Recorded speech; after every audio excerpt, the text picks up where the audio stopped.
Alright, so we're making stuffed spaghetti squash boats. So this is part of our meal prep for the week. This will be good for Monday and Tuesday's dinner as well.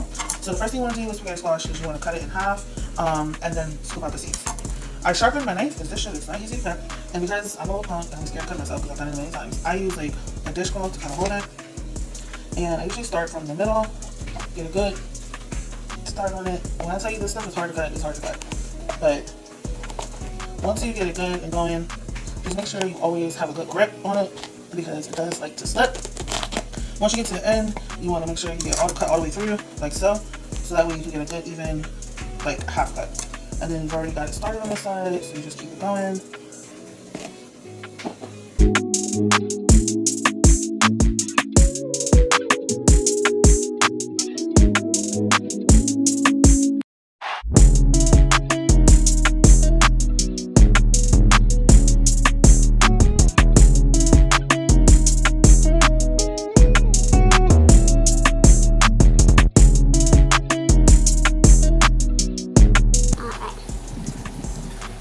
That's what it looks like on the inside. So you want to take like a thick spoon, and it's super easy to clean out. I usually have a plastic bag nearby. So you just take it like so, and just scoop it, scoop out the middle. Same thing on this side. Just like you do a pumpkin.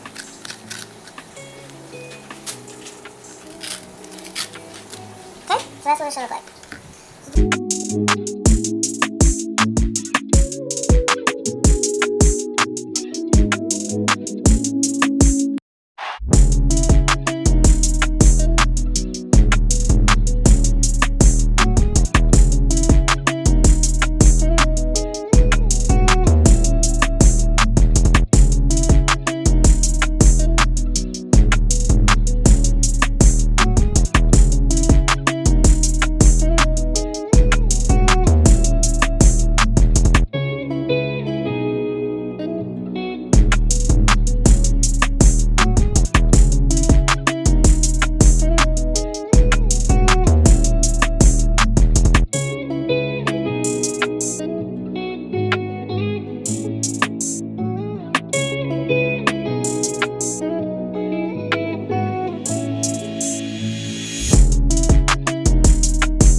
So we're making two different flavors. I'm doing a chicken scampi stuffed spaghetti squash and a chicken bacon ranch. I'm gonna separate the two so that way I don't get confused about which season is on which. So this is gonna be the chicken scampi. This is gonna be the chicken bacon ranch. So first things first, we want to get a little bit of olive oil.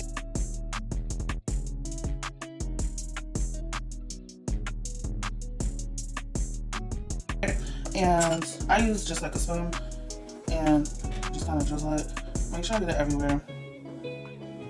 And you're gonna do that for all the spaghetti squash. The bigger ones, you know, make sure you get enough in.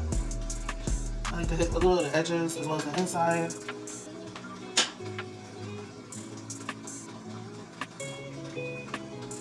Alright. So then, I usually take it because you see how it pulls. And I like kind of just go like that to make sure all the olive oil gets on all the spaghetti squash and doesn't just like sit in the middle. All the sides and everything to have it. So you see how it just pulls. So you kind of just want to like move it around so that the oil gets on everything. And the only reason why I use a spoon, I don't just drizzle, is because I feel like when I drizzle, I have a lot, and I don't, you know, want like to eat olive oil flavored food. So just move it around. Move it around. That one has quite a bit in it, but I'm just gonna add it to the big one. So even after you do this, it'll still end up pulling because that's gravity at the bottom, but that's okay because we're gonna flip them over anyway. But I just don't like it to just all sit. I want everything to have olive oil on it. Alright, so for the scampi side, we're just gonna use a little bit of Italian seasoning. I do have every ingredient that's in this Italian seasoning separate, but I'm showing you how to make quick food. So like, yeah, I could pull out the basil, the oregano, the parsley, the sage, blah blah blah, but I'm showing you how to make this quick, okay? Thank you. And next thing, I need a little bit of salt. And remember that like you don't have to over season your spaghetti squash because you are going to season the stuffing. So like you don't want to over salt. So just enough.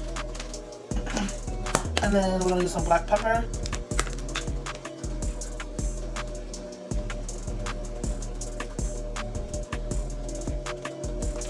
Alright, so this one's good. So we're going to flip it over.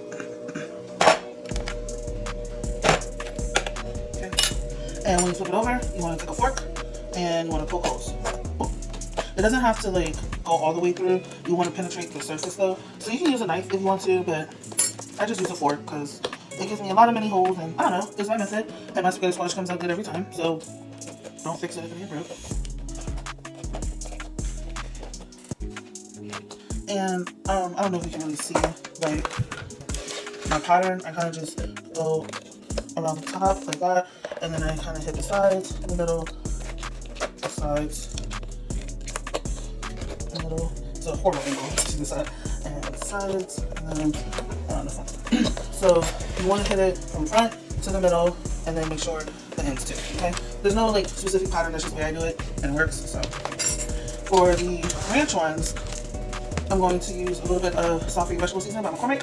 This is one of my favorite vegetable seasonings to use. It does not have any salt in it, but it has like tons of flavors, all kind of herbs, and even other vegetables. All blended, and it's really good. So I usually use this when I'm seasoning like my broccoli, stuff like that. I already added a little bit of salt. I also like this because seasoned salt to me be like hella salty. Yeah, so I don't like to use a lot of seasoned salt. I'll just use salt and use my own seasoning so I can control how salty things are. I also like this Mrs. Stash table blend seasoning.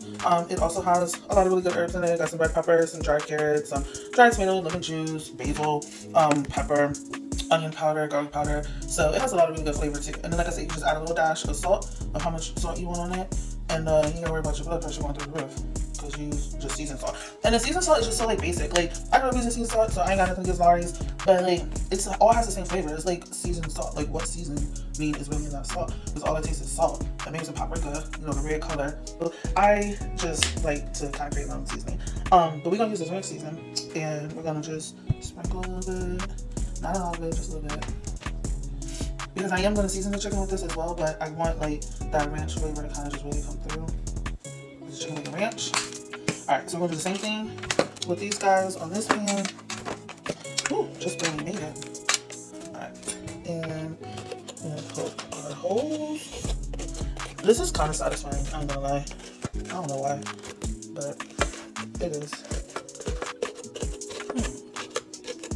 Just take your frustrations from the week out on the spaghetti squash. Like, this is for you, Johnny. This is for you, Carolyn. You pissed me off in that meeting the other day. This is for that customer that got on your last nerves at the end of the day. Alright, so this was a little thick. My fork is not doing it.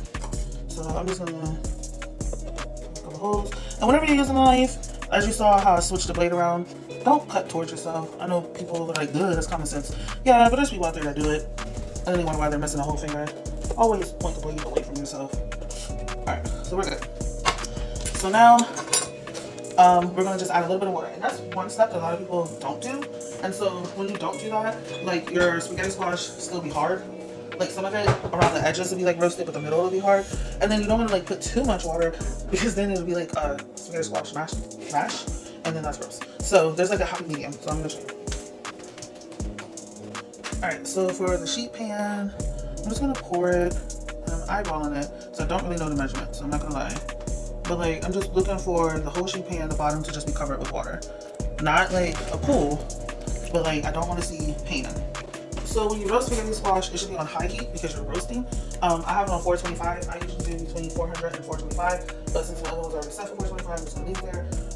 Make sure you have enough space in between your racks if you're doing more than one.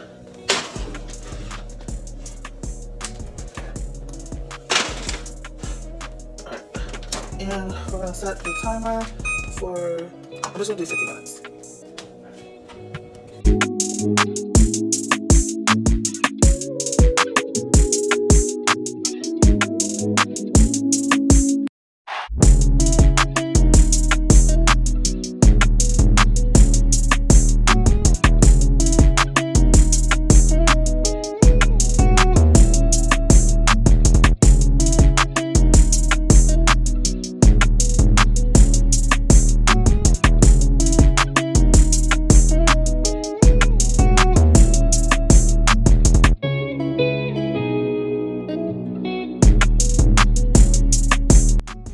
So the chicken has like 14 more minutes. So since it's on 425, I'm throwing the bacon in now. It should still be ready to come out with the chicken, if not maybe a minute before.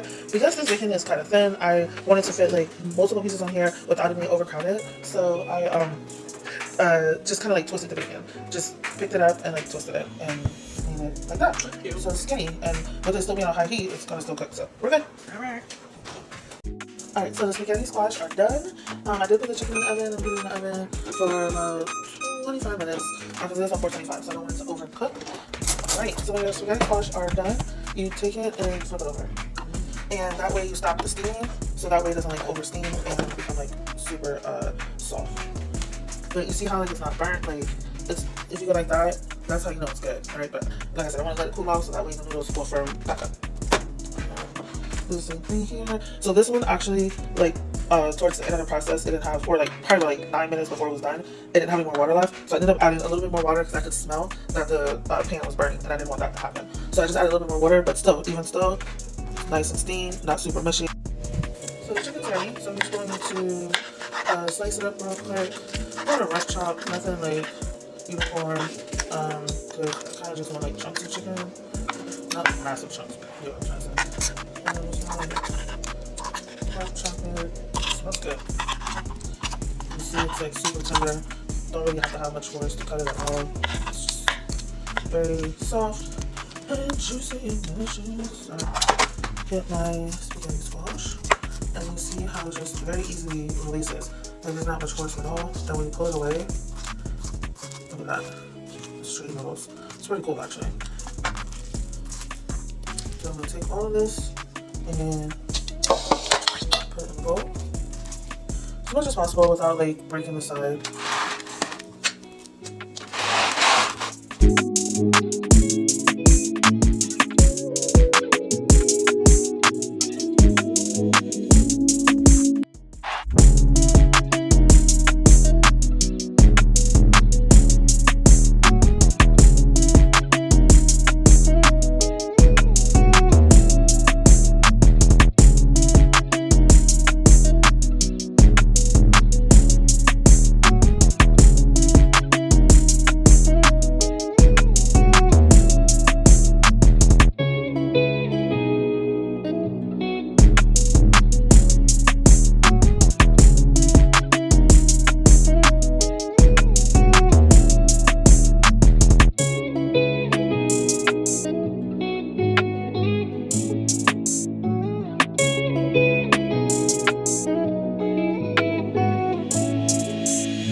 Chicken bacon ranch spaghetti squash is complete. Mom already stole one, but I put a little parsley on the top. I love how it smells like cheese. It was so good. So we're gonna go ahead and get into the chicken scampi one. I already went ahead and fluffed out the spaghetti squash. We're not gonna take this one out. We're just gonna use the chicken scampi as more of a topping, and then mixing it all together. Okay.